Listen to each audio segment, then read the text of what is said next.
Hello friends, welcome to our YouTube channel study our life. तो friends, Bihar दरोगा का ज्ञान बिंदु जीएस एकेडमी से जो प्रैक्टिस सेट सीरीज 2 बुक आया था, उसी का आज हम सेट नंबर 6 करने वाले हैं। डेली हम 2 सेट करते थे, लेकिन कल आपका जो है सेट नंबर 6 शाम को नहीं आ पाया था। रीज़न ये था कि हमारा नेट जो था वो नेट प्रॉब्लम चल रहा था, वीडियो अपलोड ही नहीं हो पा रहा था, तो मुझे छोड़ना पड़ा। तो इसे आज हम मैनेज करने वाले हैं। और एक चीज़ हम आपको बता दें कि वीडियो को आप लोग पूरा देखा कीजिए। वीडियो को आप लोग अगर स्किप करके देखेंगे तो आप पूरी बात नहीं समझ पाएंगे कि मैं यहाँ पे क्या बता रही हूँ, क्वेश्चन क्या पूछ रहा है, आंसर मैं क्या बता रही हूँ। डायरेक्ट अगर आप लोग आंसर देखेंगे तो आप लोगों को गलत लगेगा ही। 2-4 क्वेश्चन का आंसर ऐसा होता है कि जो आप लोगों को लगता है कि मैं आंसर ये बताई हूँ, तो क्यों बताई हूँ मैं डिस्कशन दे देती हूँ। अब अगर सिर्फ आप आंसर देखोगे स्किप करके तो नहीं समझ में आएगा।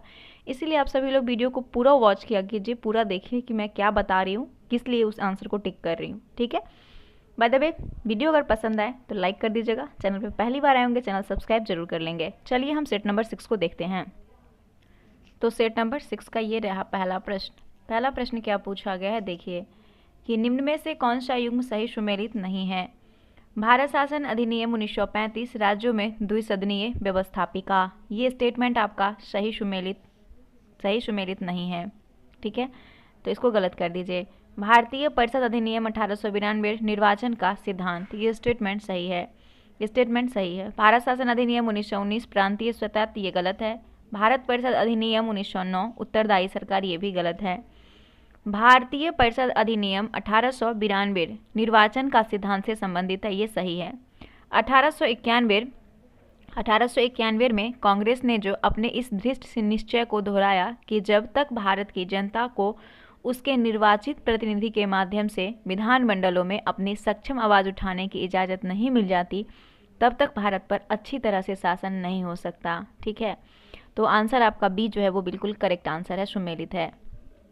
निर्देश नीचे दिए गए विकल्प से संबंधित शब्द ज्ञात कीजिए। भीरू मतलब डरपोक, भीरू गधा, धूर्त का मतलब होता है चालाक। तो इसको आपको क्या बनाना होगा, तो भीरू गधा है, तो चालाक कौन होगा, यानी धृत कौन होगा, तो धृत आपका लोमड़ी हो जाएगा। चालाक लोमड़ी होता है। जिस प्रकार गधा भीरू होता है, उसी प्रकार लोमड़ी धृत होता है, यानी चालाक होता है। उसके बाद है कि 3 नंबर प्रश्न, स्वतंत्र भारत में भाषाई आधार पर गठित राज्यों के संबंध में निम्न कथन पर विचार कीजिए। 1953 में तेलुगु भाषी लोगों के लिए पृथक आंध्र प्रदेश राज्य बनाया गया, यह स्टेटमेंट आपका सही है। जवाहरलाल नेहरू स्वयं राज्यों के भाषाई आधार पर गठन के पक्षधर थे, ये स्टेटमेंट गलत है। केवल और केवल आपका एक सही है। जून 1948 में, कब, जून 1948 में जो है भारत सरकार द्वारा एस.के. धर समिति की अध्यक्षता में भाषाई प्रांतीय आयोग का गठन हुआ। दिसंबर 1948 में आयोग ने रिपोर्ट प्रस्तुत किया, जिसमें राज्यों के पुनर्गठन का आधार भाषाई न रखकर प्रशासनिक सुविधा को रखने की अनुशंसा की गई, और इससे राज्यों के पुनर्गठन से संबंधित विवाद को जो है गहराई तक, और मतलब वहाँ पे जो है दिसंबर 1948 ईस्वी में एक और समिति जवाहरलाल नेहरू और वल्लभ भाई पटेल पट्टाभी सीतारमैया के नेतृत्व में गठित की गई, जिसे JVP समिति कहा जाता है, JVP समिति कहा जाता है। और अप्रैल 1949 में रिपोर्ट सौंपी, और इसमें भी भाषा के आधार पर राज्यों के पुनर्गठन की मांग को देश की एकता और सुरक्षा को ध्यान में रखते हुए कुछ वर्ष के लिए स्थगित कर दिया गया। इसी तरीके से आपका आंसर जो हो जाएगा केवल एक सही है। अगला प्रश्न है कि राष्ट्रीय हरित न्यायाधिकरण की स्थापना कब किया गया। तो राष्ट्रीय हरित न्यायाधिकरण की स्थापना जो है ये 18 अक्टूबर को 2010 में किया गया। 18 अक्टूबर 2010 को नेशनल ग्रीन ट्रिब्यूनल एक्ट 2010 के अधीन की गई थी, और इसके द्वारा पर्यावरण संरक्षण, वन एवं अन्य प्राकृतिक संसाधनों से संबंधित मामलों का निपटारा किया जाता है। नेक्स्ट है, अधिक लवणता वाले विलयन में एक कोशिका को रखने पर वह सिकुड़ जाती है, क्योंकि वो जो है जल बाह्य प्रसारण के कारण बाहर निकलता है। अधिक लवण वाले विलयन में एक कोशिका को रखने पर वह सिकुड़ जाती है, क्योंकि जल बाह्य प्रसारण के कारण बाहर निकलता है। और किसी कोशिका को किसी ऐसे विलयन में रखा जाए जिसकी सांद्रता कोशिका की सांद्रता से अधिक हो, तो उस कोशिका से बाह्य प्रसारण द्वारा पानी निकल जाता है और कोशिका सिकुड़ जाती है, जिसे जीव द्रव संकुचन भी कहते हैं। जैसे आप एग्जाम्पल में ले सकते हैं, अंगूर का सांद्र शर्करा के घोल में रखने पर सिकुड़ जाता है। अगला प्रश्न है कि मानव मस्तिष्क का कौन सा भाग श्वसन क्रियाओं को नियंत्रित करता है? आंसर है पॉन्स। मानव मस्तिष्क का पांस श्वसन क्रियाओं को नियंत्रित करता है। ये पार्श्व मस्तिष्क का भाग होता है पॉन्स, पार्श्व मस्तिष्क का। और मानव मस्तिष्क 3 भाग में बटा होता है, अग्र मस्तिष्क, मध्य मस्तिष्क और पार्श्व मस्तिष्क।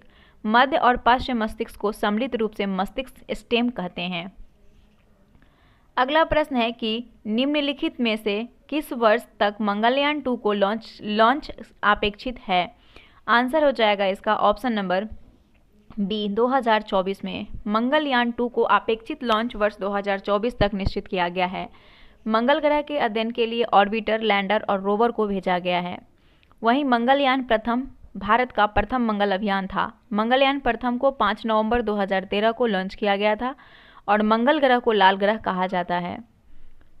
निम्नलिखित में किस देश में 23वां फीफा फुटबॉल विश्व कप का आयोजन किया जाएगा? आंसर हो जाएगा इसका ऑप्शन नंबर डी, इनमें से सभी, अमेरिका, कनाडा और मैक्सिको। 23वां फीफा फुटबॉल विश्व कप 2026 का आयोजन यूएसए, मैक्सिको और कनाडा तीनों देश में किया जाएगा। वॉन कन्वेंशन संबंधित है, तो वॉन कन्वेंशन 1979 यानी कि 1979 वन्यजीव की प्रवासी प्रजातियों के संरक्षण से संबंधित है, ऑप्शन नंबर बी।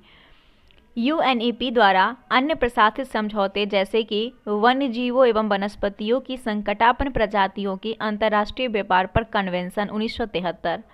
उसके बाद खतरनाक अवशिष्ट के सीमा पर आवाजाही के नियंत्रण और इनके निपटने पर बेसल कन्वेंशन 1989, जैव विविधता कन्वेंशन 1992 और भी बहुत सारे हैं, तो इतना काफ़ी है, याद रखिएगा। उसके बाद है बहिंद की लड़ाई निम्नलिखित में किसके बीच हुआ था?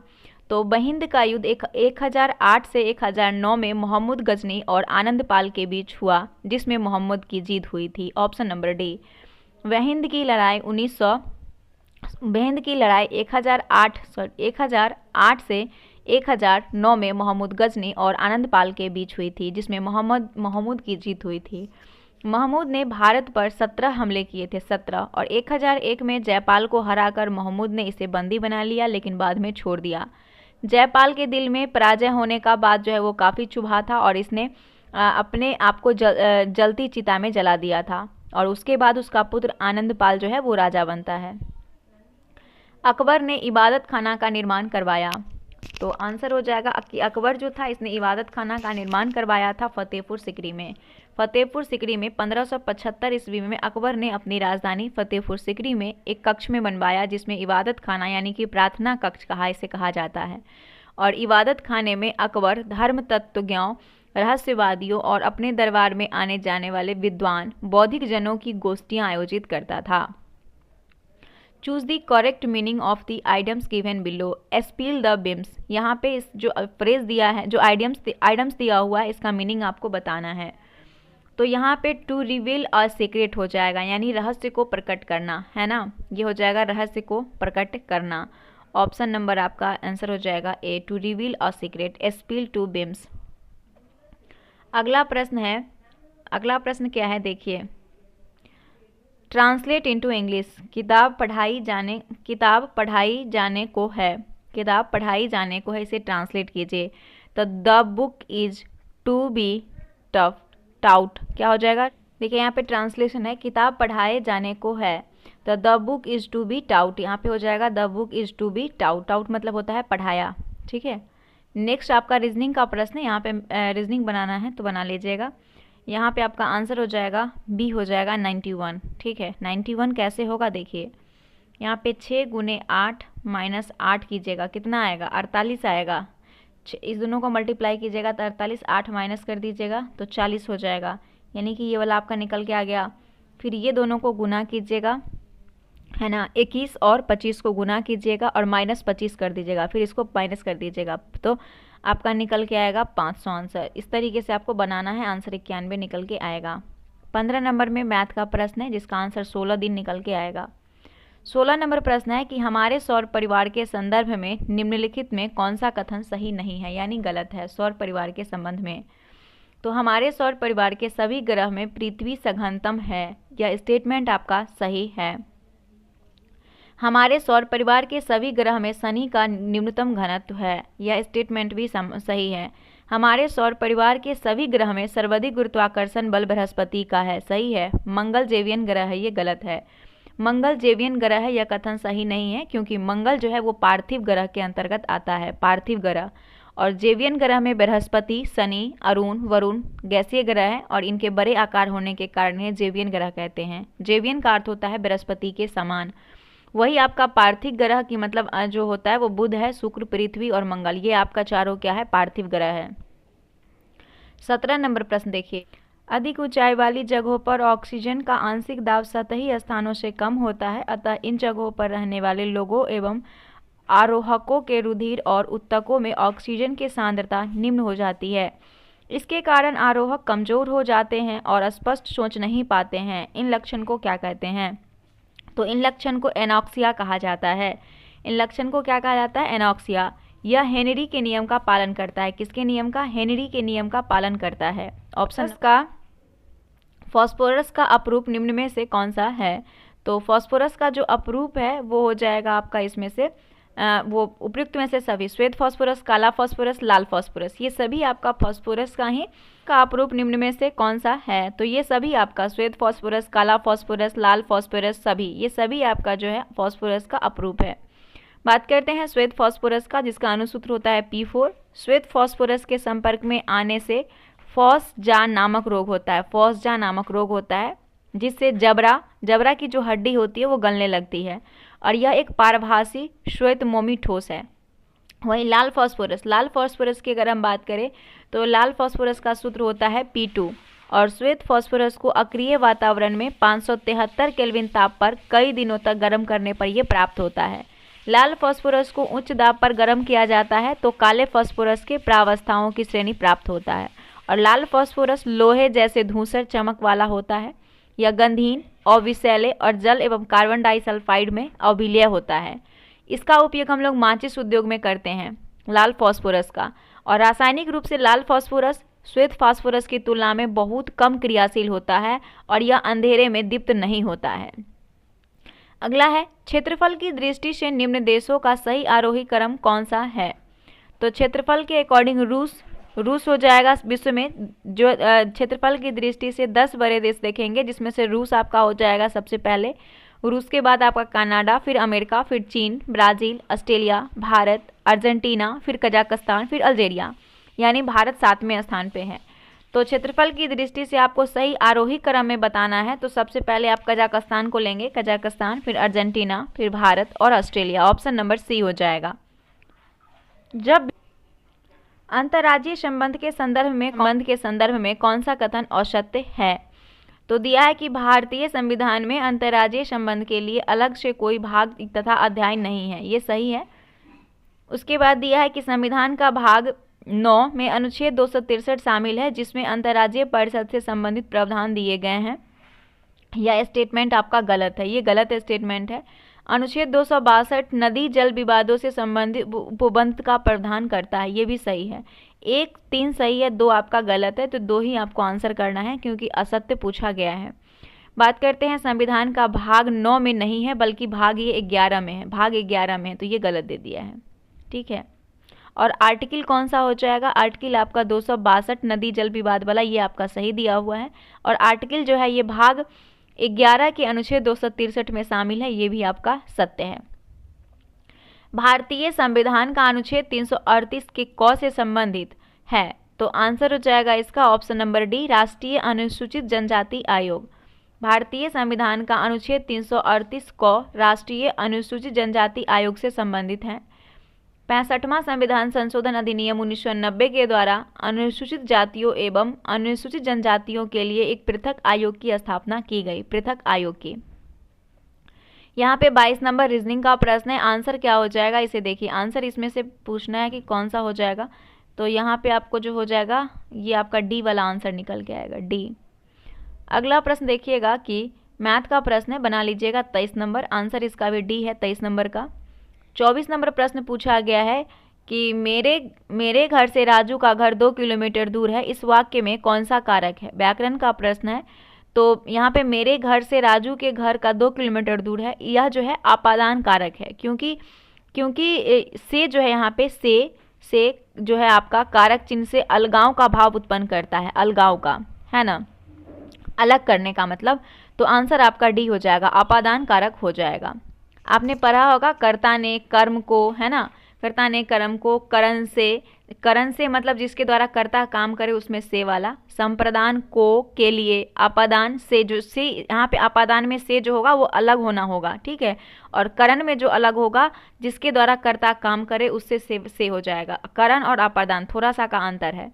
संबंध में हो जाएगा का के की और रा रे री, उसके बाद अधिकरण में में पर, और संबोधन में हो जाएगा हे अरे अजी, ठीक है। ये आपका कर्ता का जो मतलब कारक का चिन्ह है। अगला है भौगोलिक क्षेत्र की दृष्टि से जापान का सबसे बड़ा द्वीप कौन है। तो सबसे बड़ा द्वीप है होन्शु द्वीप। भौगोलिक क्षेत्र की दृष्टि से जापान का सबसे बड़ा द्वीप होन्शु है। जापान में मुख्यतः 4 बड़े द्वीप होगैडो, होन्शु, शिकोकू और क्यूसी एवं अल्प छोटे द्वीपों का समूह है। 26 नंबर प्रश्न आता है दोस्तों। 26 नंबर प्रश्न पूछा गया है कि निम्नलिखित में किस केंद्रीय मंत्रालय द्वारा नया सवेरा योजना चलाया जा रहा है। तो नया सवेरा योजना जो है ये चलाया जा रहा है अल्पसंख्यक मंत्रालय के द्वारा। अल्पसंख्यक मंत्रालय के द्वारा नया सवेरा योजना चलाया जा रहा है। पर्यावरण वन एवं मंत्री जो है वो मिष्टी योजना चला रहे हैं। उसके बाद वित्त मंत्रालय द्वारा महिला समान बचत पत्र योजना। अगला है एक रिपोर्ट के अनुसार विश्व के शीर्ष 50 महानतम स्थानों में भारत में कौन से 2 स्थान को शामिल किया गया है। तो इसमें आंसर हो जाएगा एक तो लद्दाख और दूसरा मयूरभंज। लद्दाख और मयूरभंज को, ऑप्शन नंबर डी, लद्दाख और मयूरभंज को विश्व के 50 महानतम स्थानों में शामिल किया गया है। टाइम पत्रिका ने विश्व के शीर्ष 50 महानतम स्थान की घोषणा की है, जिसमें पहला स्थान टाम्पा फ्लोरिडा यूएसए का है और भारत के 2 स्थान लद्दाख का 31वां है स्थान और मयूरभंज का 32वां है। जटिल खाद्य पदार्थ का सरल पदार्थ में परिवर्तित होना किस प्रक्रम से संबंधित है। तो पाचन से। जटिल खाद्य पदार्थ का सरल पदार्थ में परावर्तित होना या टूटना विखंडन कहलाता है और इस प्रक्रम को पाचन कहते हैं। क्या कहते हैं? पाचन। पाचन की जो क्रिया होती है दोस्तों वो मुख गुहा, फिर ग्रास नली या ग्रासिका, फिर अमाशय में, फिर क्षुद्रांतु जो कि छोटी आंत में, फिर बड़ी आंत में, फिर मल द्वारा जो है बाहर निकलता है। अगला प्रश्न है निम्नलिखित में कौन सी विटामिन रोगों से लड़ने में हमारी मदद करता है। तो विटामिन सी जो है ये हमारे रोगों से लड़ने में मदद करता है। ये विटामिन ए हमारे त्वचा आँख को स्वस्थ रखता है, इसकी कमी से छिन्नता दृष्टिहीनता रोग होता है। विटामिन ए का मुख्य स्रोत कॉड लीवर है और उसके बाद अंडा है, अनाज, हरी पत्तेदार सब्जियां, नारंगी, पीली सब्जियां, ये सभी आपका हो जाएगा। विटामिन बी1 की कमी से बेरी होता है। विटामिन सी की कमी से आपका होता है स्कर्वी रोग। विटामिन डी की कमी से रिकेट्स होता है। कैल्शियम की कमी से अस्थियां और दंत क्षय होता है। आयोडीन की कमी से घेंघा रोग होता है और लोहा की कमी से अरक्तता होता है, जिसको कमजोरी मतलब इसमें कमजोरी इसका मेन लक्षण है। निम्नलिखित में कौन सा उत्तक है जो मुड़ने और हिलने डुलने के प्रति तनन शक्ति प्रदान करता है। तो वो आपका हो जाएगा, आपको पता है कि सरल अस्थायी उत्तक जो है वो 3 प्रकार का होता है। एक होता है पैरेनकाइमा, दूसरा कोलेनकाइमा, तीसरा स्क्लेरेनकाइमा, जिसमें आपका ये टाइप हो जाएगा कोलेनकाइमा। कोलेनकाइमा उत्तक पौधे को मुड़ने तथा हिलने डुलने के प्रति तनन शक्ति प्रदान करता है। Option number 2। संप्रदाय मैदान संबंधित है। तो संप्रदाय मैदान का संबंध नदी से हो जाएगा। किससे? नदी से। मैदान का संप्राय निर्माण उस समय होता है जब नदी की अंतिम अवस्था में क्षैतिज अपर्दन द्वारा सतह की असामान्यताएं दूर हो जाती है और इस समय क्षैतिज अपर्दन तथा निक्षेप दोनों मिलकर संप्राय मैदान का निर्माण करती है, संप्रदान मैदान का। और पेनी प्लेन शब्द का प्रयोग सर्वप्रथम विलियम मॉरिस डेविस ने किया था। अगला प्रश्न है कि यदि किसी पिंड पर लगने वाला नेट बाह्य बल शून्य है तो उसका त्वरण शून्य होता है। शून्येतर त्वरण केवल तभी हो सकता है जब पिंड पर कोई नेट बाह्य बल लगता हो। यह निम्न में से संबंधित है। तो यह संबंधित है आपका किससे? न्यूटन के गति के प्रथम नियम से। यदि किसी पिंड पर लगने वाला नेट बाह्य बल शून्य है तो उसका त्वरण भी शून्य होता है और शून्येतर त्वरण केवल तभी हो सकता है जब पिंड पर कोई नेट बाह्य बल लगाया जाता है। यह न्यूटन के गति के प्रथम नियम से संबंधित है। अगला है कि घर्षण एक दूसरे के संपर्क में रखी तो वस्तुओं के पृष्ठों के बीच डैश का विरोध होता है। आंसर हो जाएगा गति का विरोध होता है। घर्षण एक दूसरे के संपर्क में रखी तो वस्तु के पृष्ठों के बीच गति का विरोध होता है, और यदि आप बाईं दिशा में बल लगाते हैं तो घर्षण दाईं दिशा में कार्य करता है, यानी अपोजिट कार्य करता है। अगला प्रश्न है कि वस्तु एवं सेवा कर, जिसको हम लोग जीएसटी बोलते हैं, गुड्स एंड सर्विसेज टैक्स में निम्नलिखित में कौन सा कर शामिल नहीं है? तो जीएसटी में सीमा शुल्क शामिल नहीं है। वस्तु एवं सेवा कर में सीमा शुल्क शामिल नहीं है। 1 जुलाई 2017 को पूरे देश में जो है वो जीएसटी प्रभावी हुआ था, और ये जो है आपका इसमें सीमा शुल्क नहीं होगा। अगला है, निम्न में कौन ध्रुवों के अतिरिक्त विश्व का सबसे बड़ा ग्लेशियर है? तो आंसर हो जाएगा आपका फेडचेनको। फेडचेनको जो है ये आपका ध्रुवों के अतिरिक्त विश्व का सबसे बड़ा ग्लेशियर है, फेडचेनको। फेडचेनको ग्लेशियर तजाकिस्तान के पामीर क्षेत्र में स्थित है, पामीर क्षेत्र में, और यह ध्रुवों के अतिरिक्त सबसे बड़ा ग्लेशियर है जिसकी लंबाई 77 किलोमीटर है। आगे है, निम्नलिखित किस वर्ष तक भारत सरकार ने सिकल सेल एनीमिया के उन्मूलन का लक्ष्य रखा है? सिकल सेल एनीमिया को समाप्त करने का, तो 2047। भारत सरकार ने सिकल सेल एनीमिया के उन्मूलन का लक्ष्य 2023-24 के वार्षिक बजट के माध्यम में रखा है 2047 तक। और सिकल सेल एनीमिया एक जेनेटिक डिजीज है, यानी अनुवांशिकी बीमारी है। निम्नलिखित में किस राज्य में बांग्ला महोत्सव का आयोजन किया जाता है? तो बांग्ला महोत्सव मेघालय में, बांग्ला महोत्सव मेघालय में मनाया जाता है। ठीक है, उसके बाद नेक्स्ट हम देखते हैं। अच्छा, अभी याद रखिएगा खजुराहो नृत्य जो कि काफ़ी पूछा जाता है, ये मध्य प्रदेश में है, एलोरा अजंता महाराष्ट्र में। उसके बाद ऑरेंज फेस्टिवल कोहिमा के नागालैंड में। ठीक ना, ये सब फेस्टिवल जो है इम्पॉर्टेंट है, इसे याद रखिएगा। निम्नलिखित में किसे 22वें विधि आयोग के अध्यक्ष के रूप में नियुक्त किया गया है? तो 22वें विधि आयोग के जो अध्यक्ष नियुक्त किया गया है ऋतुराज अवस्थी को। ऋतुराज अवस्थी 22वें विधि आयोग के अध्यक्ष नियुक्त हुए हैं। वहीं आपका राष्ट्रीय महिला आयोग के अध्यक्ष कौन है? रेखा शर्मा है 9वें क्रम की। केंद्रीय सत्कर्ता आयोग के अध्यक्ष हैं प्रवीण कुमार श्रीवास्तव 19वें क्रम के। ये सब कुछ पोस्ट है जो कि हम आपको स्पीडी में फिर करवा देंगे, और आपका जो है 1 से 2 तारीख को एडुटेरिया का नया करंट अफेयर आने वाला है, ईयरली वाला, जो कि आपका बीपीएससी शिक्षक भर्ती में, फिर आपका बिहार दरोगा के एग्जाम में, सभी एग्जाम में आपका हेल्प करने वाला है रिवीजन के लिए। निम्नलिखित में से मुगल शासन व्यवस्था में कौन सा शाही दस्तावेज नहीं था? आंसर हो जाएगा खुतबा। खुतबा मुगल शासनकाल में खुतबा ईद उल फितर और शुक्रवार को विशेष अवसरों पर नमाज के समय पढ़ा जाने वाला धर्मोपदेश था, जिसमें चारों खलीफाओं और उनके उत्तराधिकारियों के साथ सम्राट के नाम उल्लेख होता था, सम्राट का। टीपू सुल्तान के संदर्भ में निम्नलिखित कथन पर विचार कीजिए। इसने वर्ष 1755 में डिंडीगुल में आधुनिक शस्त्रागार स्थापित किया। यह स्टेटमेंट जो है आपका सही दिया हुआ है, ठीक है, सही नहीं दिया हुआ है, डिंडीगुल गलत है ये। 1775 में डिंडीगुल में आधुनिक शस्त्रागार हैदर अली ने किया था। किसने? हैदर अली ने किया था स्थापित 1755 में। डिंडीगुल में आधुनिक शस्त्रागार हैदर अली ने स्थापित किया था। ठीक है, तो ये टीपू सुल्तान दिया हुआ है, इसलिए ये गलत हो जाएगा। एक नए कैलेंडर को लागू किया, ये सही है। ये जो है टीपू सुल्तान ने सिक्का ढलाई की नई प्रणाली शुरू किया और माप तौल के नए पैमाने भी अपनाया। उसके बाद पैदावार का 1/3 हिस्सा भू राजस्व के रूप में लेता था। ये भी स्टेटमेंट सही है, यानी कि 2 और 3 आपका सही है, तो सी हो जाएगा। निम्नलिखित में किस आंदोलन को गांधी जी ने हिंदुओं और मुसलमानों में एकता स्थापित करने का ऐसा अवसर जाना जो कि आगे 100 वर्ष तक नहीं मिलेगा? आंसर हो जाएगा खिलाफत आंदोलन। गांधी जी ने खिलाफत आंदोलन को हिंदू और मुसलमानों में एकता स्थापित करने का एक ऐसा अवसर माना जो आगे 100 वर्ष तक नहीं मिलेगा। उन्होंने 1920 के आरंभ में यह घोषणा की कि खिलाफत का प्रश्न संवैधानिक सुधारों तथा पंजाब के अत्याचारों से अधिक महत्वपूर्ण है। 1920 में यमुना नदी की निम्नलिखित सहायक नदियों पर विचार कीजिए और उन्हें पश्चिम से पूर्व की क्रम में व्यवस्थित कीजिए।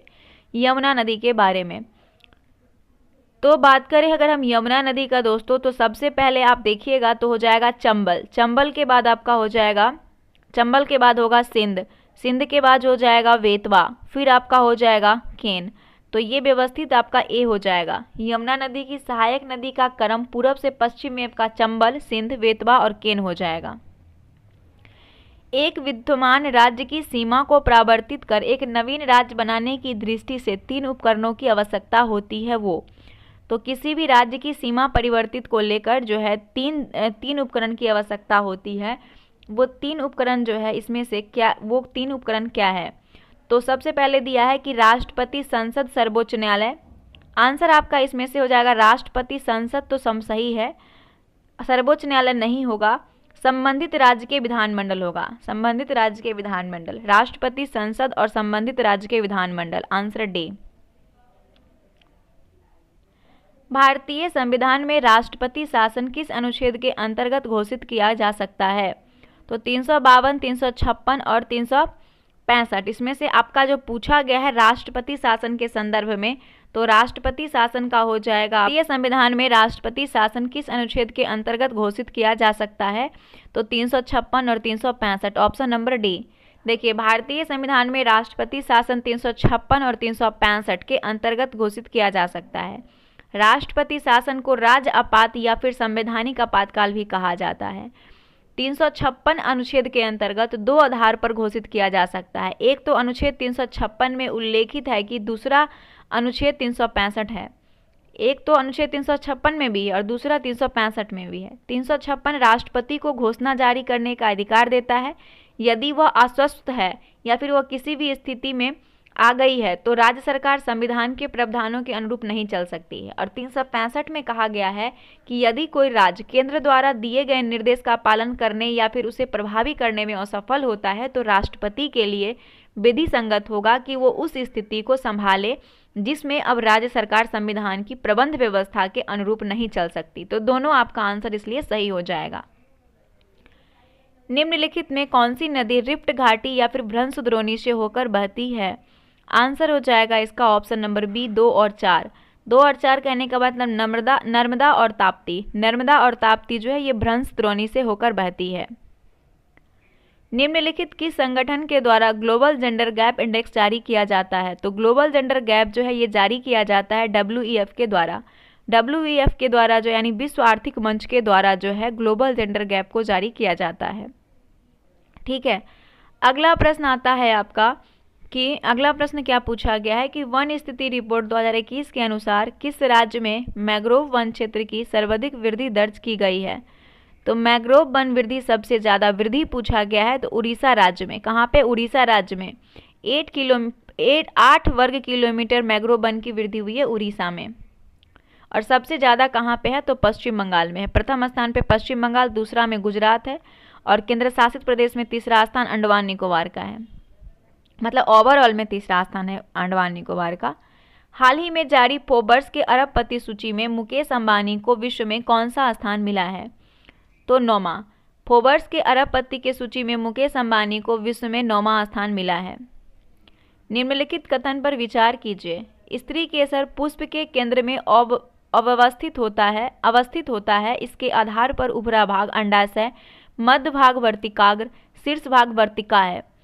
दूसरा है प्रांगणों के पुंकेश्वर से वर्तिकाग्र तक स्थानांतरण प्रांगण कहलाता है। पपीता और तरबूज एक लिंगी पुष्प के उदाहरण है। आंसर हो जाएगा ऑप्शन नंबर बी, केवल 2 और 3 आपका जो है इसमें सही है। स्त्री केसर पुष्प के केंद्र में अवस्थित होता है और यह पुष्प का मादा जनांग है। यह तीनों भागों से बना होता है। आधार पर उभरा फूला भाग अंडाशय, मध्य भाग में लंबा भाग वर्तिका और शीर्ष भाग में वर्तिकाग्र है जो कि प्रायः चिपचिपा होता है। नेक्स्ट है ब्यूबोनिक प्लेग का वाहक कीट है। तो ब्यूबोनिक प्लेग वाहक कीट जो है वो जिनोप्लेसिया है। क्या है? जिनोप्लेसिया, ऑप्शन नंबर बी। जिनोपेप्सिला चेओपिस एक बाह्य परजीवी है जो कि चूहे तथा मनुष्य का रुधिर चूसता है और यह कीट बैसिलस पेस्टिस नामक जीवाणु को चूहे से मनुष्य द्वारा प्रसारित करता है। याद रखिएगा। 51 नंबर प्रश्न है, सूची 1 को सूची 2 से मिलाना है। मानसून, पूर्व वर्षा और संबंधित राज्य। तो चाय वर्षा कहाँ पे जानते हैं? चाय वर्षा के नाम असम में, नार्वेस्टर के नाम से उड़ीसा में, नार्वेस्टर उड़ीसा में, चेरी ब्लॉसम आपका कर्नाटक में और काल वैसाखी पश्चिम बंगाल में। चाय वर्षा असम में, नारवेस्टर उड़ीसा में, चेरी ब्लॉसम कर्नाटक में, काल वैसाखी पश्चिम बंगाल में। आंसर है आपका इसका बी, 2, 3, 4, 1। आगे देख, हाल ही में रेमन मैग्सेसे पुरस्कार 2023 भारतीय विजेता आर रविकन्नन किससे संबंधित हैं? तो चिकित्सा से। आर रविकन्नन चिकित्सा क्षेत्र से संबंधित हैं और आर रविकन्नन असम के कछार कैंसर अस्पताल और अनुसंधान केंद्र के निर्देशक हैं। यह पुरस्कार 4 लोगों को दिया गया है। आर रविकन्नन भारत के चिकित्सा के क्षेत्र में, कोरबी रंछंद बांग्लादेश के, ये भी शिक्षा और गरीबी क्षेत्र में इन्हें दिया गया है। तीसरे व्यक्ति हैं मिरियम कोरोनल फेरर जो कि फिलीपींस के हैं और युद्ध के विवाद सुलझाने और फिर शासन का विरोध करने के लिए इन्हें दिया गया। और चौथी व्यक्ति हैं यूजेनियो लेमोस जो कि एक तिमोर लिस्ते के हैं। कृषि और प्रकृति संरक्षण के लिए इन्हें दिया गया है। 68वां फिल्म फेयर अवार्ड 2023 में किस अभिनेता है? तो राजकुमार राव को इन्हें 68वां फिल्म फेयर अवार्ड जो है दिया गया है। और 68वां फिल्म फेयर अवार्ड जो है उसमें सर्वश्रेष्ठ फिल्म गंगूबाई कठियावारी को, सर्वश्रेष्ठ अभिनेता राजकुमार राव को बधाई हो के लिए दिया गया, अभिनेत्री में आलिया भट्ट और सर्वश्रेष्ठ निर्देशक संजय लीला भंसाली। हाल ही में भारत सरकार द्वारा निम्नलिखित किस प्रकार के चावल के निर्यात पर प्रतिबंध लगा दिया गया? तो याद रखिएगा इसका आंसर है गैर बासमती चावल। हाल ही में भारत सरकार द्वारा गैर बासमती चावल के निर्यात पर प्रतिबंध लगा दिया गया और भारत सरकार देश के अंदर चावल की कीमत पर नियंत्रण के लिए ऐसा किया है। निम्नलिखित में किस जनगणना दशक में लिंग अनुपात में भारतवर्ष में सबसे अधिक गिरावट दर्ज की गई है? आंसर हो जाएगा बी, 1961 से 71। 61 से 71 के दशक में लिंग अनुपात सबसे अधिक गिरावट दर्ज की गई। सूची 1 को सूची 2 से मिलान करना है। अंतर्राज्यीय जल विवाद और शामिल राज्यों की संख्या दिया हुआ है। तो वंशधारा की बात करें तो उड़ीसा आंध्र प्रदेश आपका हो जाएगा, वंशधारा यहाँ पे 2 हो जाएगा। वंशधारा उड़ीसा आंध्र प्रदेश राज्य से संबंधित है। राज्य की संख्या यहाँ पे 2 हो जाएगा। आंध्र प्रदेश, महाराष्ट्र, कर्नाटक, मध्य प्रदेश और उड़ीसा, ये 5 राज्य में हो जाएगा। किसमें में? 5 राज्य में हो जाएगा। और नर्मदा आपका हो जाएगा 4 राज्य में, गुजरात, मध्य प्रदेश, महाराष्ट्र और राजस्थान 4। तो वंशधारा का आपका हो गया 2, महादयी का हो जाएगा 3। आंसर क्या हो गया? आंसर हो गया 4, 1, 2, 3, ऑप्शन नंबर ए में। कार्बनिक यौगिक से संबंधित कथन पर विचार कीजिए। कार्बन एवं हाइड्रोजन से बनने वाला अन्य यौगिक एथेन जिसका सूत्र C2H6 है। उसके बाद है सरल कार्बन यौगिक की संरचना प्राप्त करने के लिए सबसे पहले कार्बन के परमाणुओं को द्विआबंध के द्वारा आपस में जोड़ा जाता है। तीसरा है कार्बन के शेष संयोजकता को संतुष्ट करने के लिए हाइड्रोजन के परमाणु का उपयोग करते हैं। तो इसमें जो स्टेटमेंट सही है केवल 1 और 3 सही है, 1 और 3, कि कार्बन एवं हाइड्रोजन से बनने वाला अन्य यौगिक एथेन है जिसका सूत्र C2H6 है और कार्बन की शेष संयोजकता को संतुष्ट करने के लिए हाइड्रोजन के परमाणु का उपयोग करते हैं। 1 और 3 आपका बिल्कुल सही है, आंसर नंबर सी। निम्नलिखित में कौन सा सही नहीं है? बॉयल का नियम दाब आयतन संबंध पूछा है, कौन सही नहीं है? चार्ल्स का नियम ताप आयतन संबंध, गैल-ऊसक नियम आयतन मात्रा संबंध, आंसर सी जो है ये सही नहीं है। गैल-ऊसक का नियम जो है आयतन मात्रा संबंध नहीं है। गैल-ऊसक का नियम दाब ताप संबंध से संबंधित है, दाब ताप से। अगला प्रश्न आइएगा, नेक्स्ट देखते हैं, स्वविनियोजक क्या है? तो स्वविनियोजक जो है, स्वविनियोजक एक ये तांबा, लोहा आदि धातुओं के साथ एक जटिल आयन का निर्माण करता है, स्वविनियोजक है ना, ऑप्शन नंबर बी। स्वविनियोजक तांबा, लोहा, धातु आदियों के साथ जो है एक जटिल आयन का निर्माण करती है। भारत में आपराधिक मामले का सबसे बड़ा न्यायालय कौन सा है? तो भारत में आपराधिक मामले का सबसे बड़ा न्यायालय जो है वो है उच्च न्यायालय। कौन है? उच्च न्यायालय यानी हाई कोर्ट। दंड प्रक्रिया संहिता 1973 का धारा 6 के अंतर्गत उच्च न्यायालय को एक दंड न्यायालय माना जाता है और धारा 26 के ए के अनुसार उच्च न्यायालय द्वारा भारतीय दंड संहिता के अधीन किसी अपराध का विचारण भी किया जा सकता है।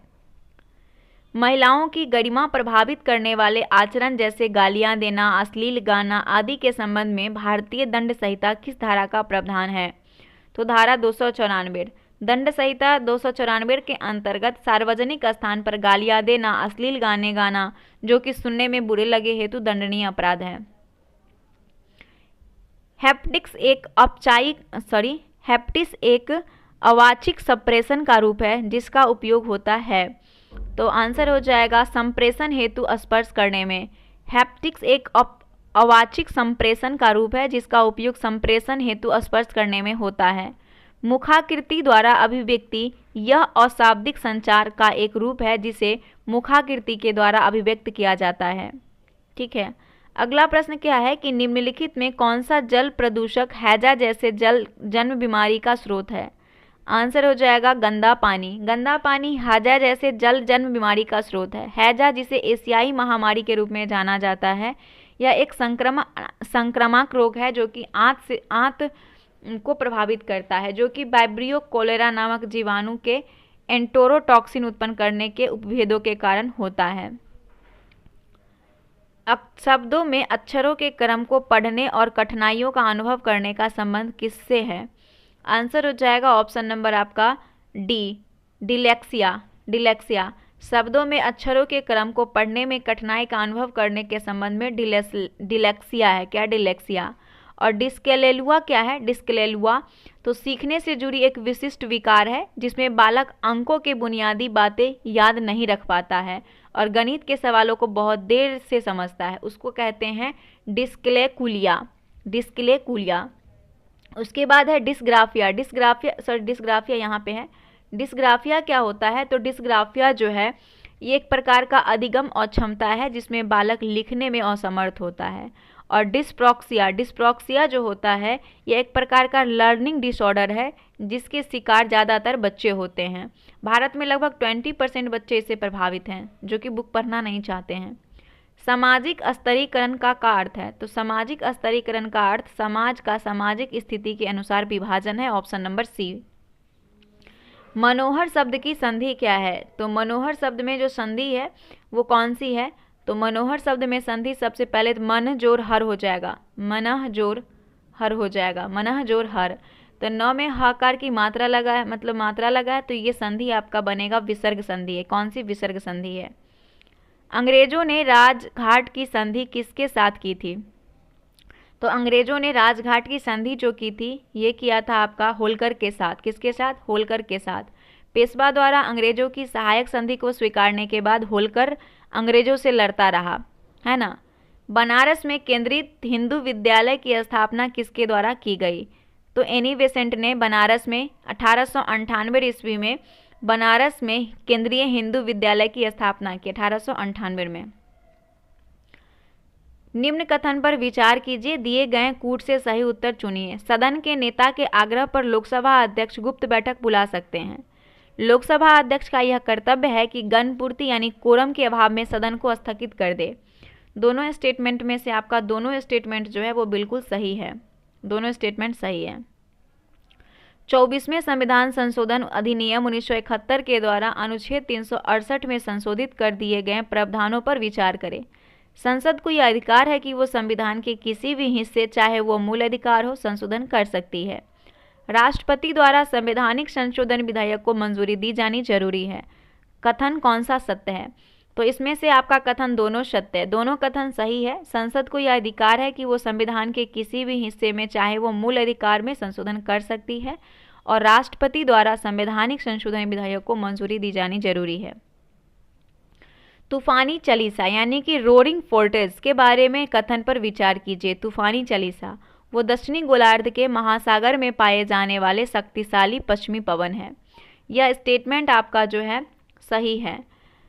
पूर्व से पश्चिम की ओर बहने वाली शक्तिशाली वायु प्रवाह का कारण विषुवत के दक्षिणी ध्रुव की ओर विस्थापित हो रही वायु और पृथ्वी के घूर्णन का संयोजन तथा वातरोधों की तरह कार्य करने वाली भूसहतियों का अधिवाक्य होना है। तो दोस्तों इसमें से स्टेटमेंट जो आपका सही हो जाएगा वो दोनों स्टेटमेंट सही है। दोनों स्टेटमेंट इसमें भी सही है। ठीक है, अगला प्रश्न आता है 72 नंबर कि निम्न में से बिहार के किस व्यक्ति को वर्ष 2023 का पद्मश्री पुरस्कार नहीं दिया गया। तो 2023 में बिहार के चंदना जी को 2023 का पद्मश्री अवार्ड नहीं दिया गया, इन्हें 2022 में दिया गया था चंदना जी को। ठीक है, 2023 में जो बिहार के 3 व्यक्ति को दिया गया, आनंद कुमार पटना के साहित्य और शिक्षा में, सुभद्रा देवी मधुबनी की कला के लिए, और कपिल देव प्रसाद नालंदा के कला में। निम्नलिखित में किस राज्य द्वारा शक्ति स्मार्ट कार्ड योजना की शुरुआत किया गया? आंसर है कर्नाटक। कर्नाटक राज्य सरकार द्वारा शक्ति स्मार्ट कार्ड योजना की शुरुआत की गई। निम्नलिखित में से कहां पर भारत में बच्चों के लिए पहला कैंसर अस्पताल बनेगा? आंसर हो जाएगा पटना में। पटना में भारत का पहला बच्चों के लिए कैंसर अस्पताल बनने की योजना है। 1 किलोवाट आवर बराबर होता है, तो 1 किलोवाट आवर बराबर होता है 3.6 इंटू 10⁶ जूल के। 3.6 इंटू 10⁶ जूल बराबर होता है 1 किलोवाट आवर। किसी पदार्थ की अवस्था परिवर्तन की अवधि में ऊष्मा की मात्रा का प्रति एकांक द्रव्यमान स्थानांतरण उस पदार्थ की इस प्रक्रिया के लिए डैश कहलाती है? तो इस प्रक्रिया के लिए इसे कहा जाता है गुप्त ऊष्मा। क्या कहते हैं? गुप्त ऊष्मा। किसी पदार्थ की अवस्था परिवर्तन की अवधि में ऊष्मा की मात्रा का प्रति एकांक द्रव्यमान स्थानांतरण उस पदार्थ की उस प्रक्रिया के लिए गुप्त ऊष्मा कहलाती है। क्या आप मुझे एक भी स्वतंत्र देश दिखा सकते हैं जहां पृथक मताधिकार हो? अंग्रेज जा चुके हैं परंतु शरारत छोड़ गए।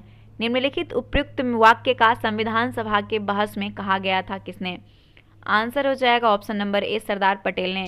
सरदार पटेल ने जो है उन्होंने कहा था कि संविधान सभा में पृथक निर्वाचक मंडल का विरोध करते हुए कि संयुक्त निर्वाचक मंडल के प्रस्ताव पर बोलते हुए सरदार पटेल ने कहा, क्या आप मुझे एक भी स्वतंत्र देश दिखा सकते हैं जहां पृथक मताधिकार हो? अंग्रेज जा चुके हैं परंतु शरारत छोड़ गए हैं। रूस के संदर्भ में निम्नलिखित युग्मों का मिलान करें। रूस के संदर्भ में तो सबसे पहले आपका 1905 में खूनी रविवार, 2 मार्च 1917 को जार द्वारा पद का त्याग, मार्च 1918 की घटना है ब्रेस्ट लिटोवास्क की संधि, ब्रेस्ट लिटोवास्क की संधि मार्च 1918 में, और 24 अक्टूबर 1917 को बोल्शेविक विद्रोह। आंसर हो जाएगा इसका 2134 2134 2134 ऑप्शन नंबर सी। सूची 1 को सूची 2 से यहाँ पे मिलाइए। खनिज और उसका प्रमुख राज्य है, तो मैग्नीज के लिए जो है उड़ीसा जाना जाता है, जिप्सम के लिए राजस्थान है, चूना पत्थर के लिए कर्नाटक है, और मैग्नेसाइट के लिए उत्तराखंड है। तो मैग्नीज के लिए उड़ीसा, जिप्सम के लिए राजस्थान, चूना पत्थर के लिए कर्नाटक, मैग्नेसाइट के लिए उत्तराखंड। आंसर हो जाएगा डी। 80 नंबर प्रश्न देखिए। प्रकाश की किरणें सरल रेखा में चलती है लेकिन किसी प्रकाशिक तंतु से टेढ़े मेढ़े पथ से होकर गुजर सकती है, इसका कारण यह है कि, तो इसका कारण यह है कि जैसे कि किरण तंतु से गुजरती है उत्तरोत्तर पूर्ण आंतरिक परावर्तन घटित होती है। Answer D. करेंसी नोटों में जल सांची की पहचान करने के लिए निम्नलिखित में कौन सी तरंगों का प्रयोग होता है? आंसर हो जाएगा ऑप्शन नंबर ए, पारावैगनी। पारावैगनी तरंगों का प्रयोग करेंसी नोटों में जाल सांची की पहचान करने के लिए किया जाता है, यानी कि जाली नोट की पहचान के लिए। यह किसने कहा कि न्यायिक सक्रियतावाद को न्यायिक जोखिमवाद नहीं होना चाहिए? यह स्टेटमेंट आपका न्यायमूर्ति ए.एस. आनंद का है। न्यायमूर्ति ए.एस. आनंद जो है इन्होंने कहा था, सार्वजनिक व्याख्यान में कहा था कि न्यायिक सक्रियतावाद को न्यायिक जोखिमवाद नहीं होना चाहिए। भारतीय संविधान का कौन सा अनुच्छेद केंद्रीय सतर्कता आयोग का वर्णन करता है? तो केंद्रीय सीबीबी, तो सीबीसी होगा ना, सीबीसी केंद्रीय विजिलेंस कमीशन। तो इसका अनुच्छेद हो जाएगा आपका अनुच्छेद डी, उपयुक्त में से कोई नहीं, क्योंकि केंद्रीय जो सतर्कता आयोग है ये एक संविधानेतर निकाय है, अर्थात इसका उल्लेख हमारे संविधान में नहीं है। 84 नंबर मैथ का प्रश्न, आंसर सी हो जाएगा। निम्न में किसे मानव विकास सूचकांक की गणना में सम्मिलित नहीं किया गया? HDI ह्यूमन डेवलपमेंट इंडेक्स में। तो ह्यूमन डेवलपमेंट इंडेक्स में जो है सामाजिक असमानता नहीं शामिल है। शिक्षा, प्रति व्यक्ति आय, जीवन प्रत्याशा तीनों सम्मिलित है। 86 नंबर में मैच करना है आपको, चलिए इसे मैच कर लेते हैं 86 को। सबसे पहले गन्ना, गन्ना के लिए आपका हो जाएगा इच्छू। चावल, चावल का हो जाएगा आपका, चावल का हो जाएगा ब्रीही, चावल का ब्रीही। मूंग, मूंग का हो जाएगा मृदुंग, और जौ, जौ का हो जाएगा यब।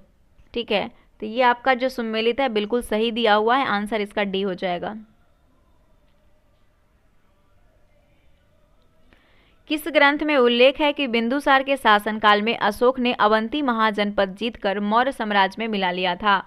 आंसर हो जाएगा option number C, Buddha Ghosh के समंत पसादिका। बुद्ध घोष के समंत पसादिका नामक ग्रंथ में उल्लेखित है कि बिंदुसार के शासनकाल में अशोक ने अवंती महाजनपद जीतकर मौर्य साम्राज्य में मिला लिया। प्रच्छन्न बौद्ध किसे कहा जाता है? तो प्रच्छन्न बौद्ध शंकर को कहा जाता है। शंकर या शंकराचार्य, जो कि अद्वैत दर्शन के प्रणेता और हिंदू धर्म के प्रख्यात दार्शनिक थे, इन्हें प्रच्छन्न बौद्ध कहा जाता है। प्लावमान जीन यानी जंपिंग जीन के सिद्धांत का प्रतिपादन किसने किया था? तो जंपिंग जीन का प्रतिपादन बारबरा मैकिलटॉक ने किया था। मैकिलटॉक ने। यहाँ पे भी आपको मिलान करना है औसांकित श्रेणी और लाल डाटा पुस्तक में प्रदर्शन।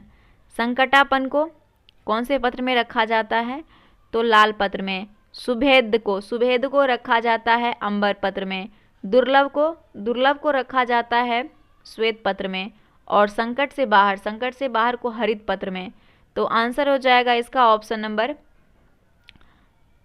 4, 2, 1, 3, 4 आंसर नंबर 1 में हो जाएगा।